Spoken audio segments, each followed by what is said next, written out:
انسان جب 40 سال کی عمر کو پہنچ جاتا ہے تو یہ عمر اس کی وہ ہے کہ اس کے بہت سے تقاضے ہوتے ہیں۔ مثال کے طور پر 40 سال پہنچ جانے کے بعد اس کی عمر مکمل اب پختگی کو پہنچ جاتی ہے۔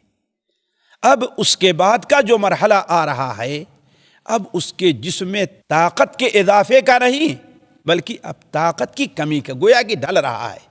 اب اس کی عمر ایسی ہے جو ڈھل رہی ہے، کمزوری کی طرف جا رہا ہے۔ تو ایسے وقت میں انسان کو کئی فکر لاحق ہوتی ہے۔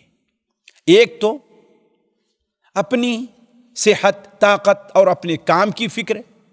دوسرے، عموماً اس عمر میں انسان کے بچے بڑے ہو جاتے ہیں، خرچ زیادہ ہو جاتا ہے، اور اگر ساتھ بیوی ہے تو اس عمر کو پہنچ جانے کے بعد عورتیں بھی بکثرت بیمار رہنا شروع کرتی ہیں۔ تو ایسے وقت میں انسان کو یہ ایک فکر ہی ہو جاتی ہے۔ اسی طریقے سے اگر اس کے ساتھ اس کے والدین ہیں تو ظاہر بات ہے وہ ایک بڑی عمر کو پہنچ چکے ہوں گے۔ اب والدین کی فکر ایک اور اس کے ساتھ رہا کرتی ہے۔ ایسی صورت میں انسان جب اس قسم کے تمام افکار کا شکار ہوتا ہے تو اس کے لیے اس سے بہتر اور کوئی سہارا نہیں ہے کہ وہ اللہ تبارک و تعالی کا سہارا لے، اللہ تبارک و تعالی سے دعا کرے۔ اسی لیے قرآن مجید میں جب انسان اس عمر کو پہنچ جائے تو قرآن نے اسے ایک دعا سکھلائی ہے۔ مجھے بڑا پسند آیا، بلکہ ہنسی بھی آئی۔ ابھی ماضی قریب میں ایک باپ اپنے بیٹے کو قرآن پڑھا رہا تھا اور سنا رہا تھا، یا بیٹا اس کا اسکول جایا کرتا تھا، بالکل معصوم عمر کا بچہ ہے، 7 سال 8 سال 9 سال یا اسی عمر کا رہا ہوگا۔ آ کر کے پوچھتا ہے، ابو جان آپ کی عمر کتنی ہے؟ کہا کہ تمہیں اس سے کیا مطلب؟ کہا کہ نہیں بتلائیے آپ کی عمر کتنی ہے؟ کہا کہ میری عمر 40 سے اوپر ہو رہی ہے۔ کہا تب تو آپ کو یہ دعا پڑھنی چاہیے، تب تو آپ کو یہ دعا پڑھنی چاہیے، وہ دعا جو اللہ تبارک و تعالی نے انسان کے 40 سال کے ہو جانے کے بعد اسے وہ دعا سکھلائی ہے۔ حتی اذا بلغ اشدہ وبلغ 40 سنة قال، جب اپنے سختی کو پہنچ جائے جوانی، اور جب 40 سال کی عمر کو پہنچ جائے۔ یہ نہیں کہ اس سے پہلے دعا نہیں کی جا سکتی ہے، بڑی پیاری دعا ہے، لیکن خصوصاً جب 40 سال کی عمر کو پہنچ جائے تو انسان کو وہ دعا کیا کرنی چاہیے۔ میں اس لیے ایک بات کہہ رہا ہوں کہ ہماری بہنوں کو بہت زیادہ شکایت اپنے بچوں کے بارے میں رہا کرتی ہے، اپنے شوہر کے بارے میں رہا کرتی ہے، اپنے مستقبل کی انہیں فکر رہا کرتی ہے۔ عموماً ٹیلی فون کر کے عورتیں اپنے بچوں کے بارے میں، ان کی اصلاح کے بارے میں شکایتیں کیا کرتی ہیں۔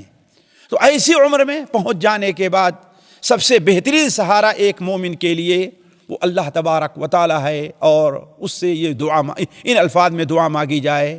اللہ تعالیٰ کیا فرماتا ہے؟ حتی اذا بلغ اشدہ وبلغ 40 سنة قال، کیا کہا؟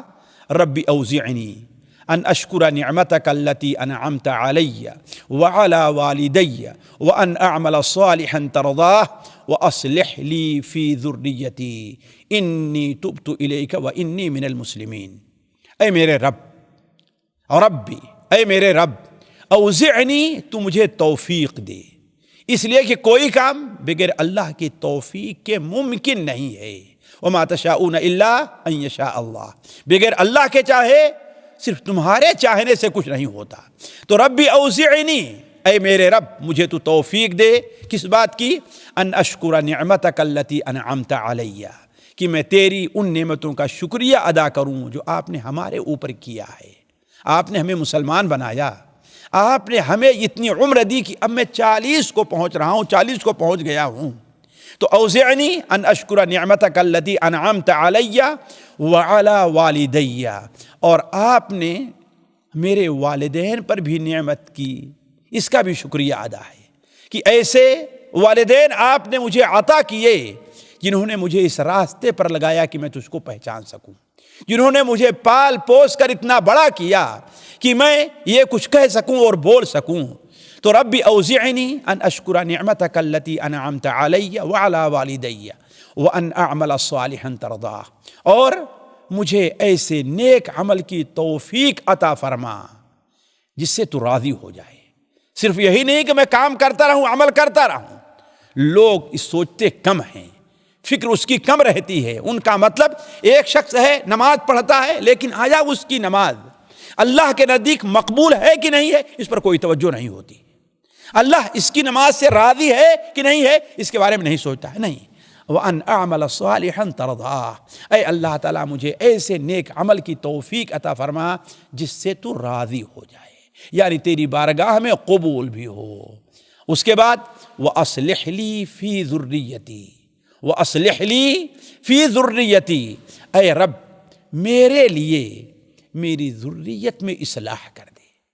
صرف میری ہی ذریت نہیں بلکہ میری ذریت میں، میری ذریت اس کے بعد، تو اصلح لی، میرے لیے میری ذریت کی اصلاح کر دے۔ انی تبت الیک، اے اللہ میں تیرے حضور توبہ کرتا ہوں، وانی من المسلمین، اور میں یہ عہد کرتا ہوں کہ اللہ تعالیٰ میں مسلمان ہوں۔ تو یہ بڑی پیاری سی دعا ہے ہمارے ان بھائیوں کے لیے، ہماری ان بہنوں کے لیے جو 40 کے قریب پہنچ رہے ہیں یا اس سے تجاوز کر رہے ہیں، وہ لوگ جو اپنے بچوں کے مستقبل کی فکر میں ہیں، وہ لوگ جو اپنے بچوں سے شاکی ہیں۔ ایک تابعی ہیں، وہ بیان کرتے ہیں کہ ایک شخص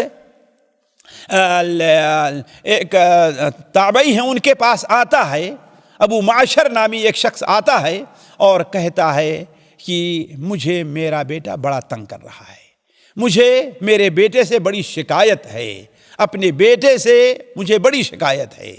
کہا تم اس آیت کا سہارا کیوں نہیں لیتے، اس دعا کا سہارا کیوں نہیں لیتے کہ رب اوزعنی ان اشکر نعمتک التی انعمت علی وعلی والدی وان اعمل صالحا ترضاہ واصلح لی فی ذریتی انی تبت الیک وانی من المسلمین۔ اللہ تعالی ہم میں سے ہر شخص کو اس دعا کا اہتمام کرنے اور اس کا ورد کرنے کی توفیق عطا فرمائے۔ والسلام علیکم ورحمۃ اللہ وبرکاتہ۔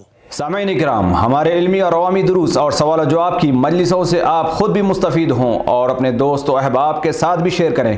عین ممکن ہے کہ آپ کے شیئر سے کسی کی اصلاح اور آپ کے لیے صدقہ جاریہ بن جائے۔ واٹس ایپ پر اسلامک میسج حاصل کرنے کے لیے نمبر نوٹ فرمائیں: یعقوب عزیز 009665089599707۔ واٹس ایپ سوال و جواب گروپ میں ایڈ ہونے کے لیے نمبر نوٹ فرمائیں: عبدالسلام عمری 0096650262762۔ نمبر بھیجتے ہوئے نام اور پتہ ضرور لکھیں۔ اسی طرح ہمارے یوٹیوب چینل اسلامی دعویٰ کو ضرور سبسکرائب کریں تاکہ ہماری ہر نئی اور اہم ویڈیو کی اطلاع آپ کو فوری حاصل ہو جائے۔ تمام دروس، مقالات اور سوال و جواب سیریز کے لیے ہماری مشہور ویب سائٹ www.islamidawah.com کا مشاہدہ کرتے رہیں۔ السلام علیکم ورحمۃ اللہ وبرکاتہ۔